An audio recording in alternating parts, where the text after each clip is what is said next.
श्री गोवर्धन जी महाराज अथवा अन्नकूट की कथा। एक बार भगवान कृष्ण ने देखा कि पूरे ब्रिज धाम में विभिन्न व्यंजन तथा तरह तरह के मिष्ठान बनाए जा रहे हैं। जब उन्होंने इसका कारण पूछा तो पता चला कि मेघ देवता देवराज इंद्र की पूजा की तैयारी हो रही है, क्योंकि इंद्र की वर्षा से बारिश होगी तो गायों को चारा मिलेगा, लोगों को रोजगार मिलेगा और तरह तरह की जीविका के साधन बनेंगे। सब बातें सुनकर भगवान कृष्ण इंद्र की निंदा करने लगे और कहने लगे कि उसकी पूजा करो जो प्रत्यक्ष आकर पूजा की सामग्री स्वीकार करता हो। गोपों ने कृष्ण से कहा कि उन्हें ऐसी बात नहीं करनी चाहिए। कृष्ण फिर से बोले कि देवराज इंद्र से ज्यादा शक्तिशाली तो यह गोवर्धन पर्वत है जो वर्षा का मूल कारण है। हम सबको इसकी पूजा करनी चाहिए। भगवान कृष्ण की बातें सुनकर सभी ब्रिजवासियों में धूम मच गई।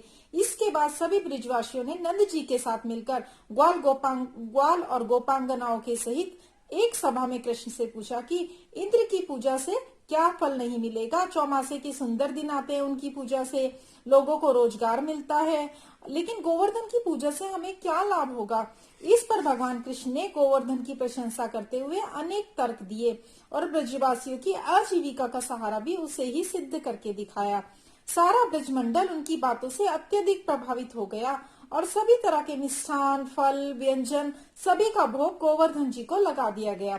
जैसी विधि कृष्ण जी ने उनको बताई उसी विधि से भगवान कृष्ण की कृपा से ब्रजवासियों द्वारा अर्पित समस्त सामग्री को गिरिराज जी ने स्वीकार किया और उन्हें खूब आशीर्वाद दिया।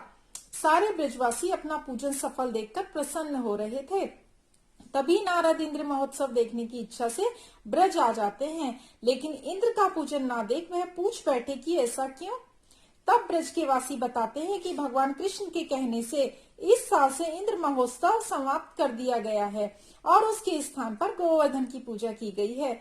यह सब सुनते ही नारद मुनि उल्टे पांव ही लौट आए और इंद्र लोक जाकर खिन्न अवस्था में इंद्र से कहने लगे कि इधर आप महलों में सुख की नींद ले रहे हो और उधर तुम्हारी पूजा समाप्त कर गोवर्धन की पूजा शुरू हो रही है। नारद मुनि की कड़वी बातें सुनकर इंद्र ने इसे अपना अपमान समझा और मेघों को आज्ञा दी कि वे गोकुल में जाकर प्रलयकारी मूसलाधार बारिश करें और सभी गांवों को नष्ट कर दें।